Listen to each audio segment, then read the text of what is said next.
Hello everyone, I'm Harini. Our project name is Grass Cutting Robots and my teammates are Vinodini and Kavipriya. It is an automated grass cutting robot that operates without human assistant and it's providing a smart and convenient solution for lawn maintenance.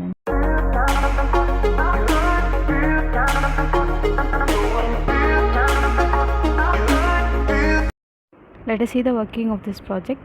If the light blinks, it moves forward, and if the obstacle is detected using an ultrasonic sensor, and the light stops on a microcontroller and stops for 0.5 seconds and move towards the right, and the grass cutting blades cuts the grass effectively.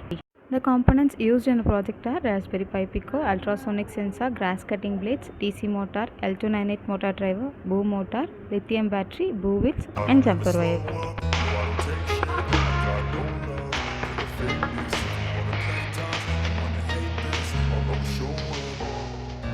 I don't ever slow up, no I don't take shit. I got no love for the fakeness. If you wanna play tough and wanna hate this, I'll always show up and make a statement. I don't ever slow up, no I don't take shit. I got no love for the fakeness. If you wanna play tough and wanna hate this, I'll always show up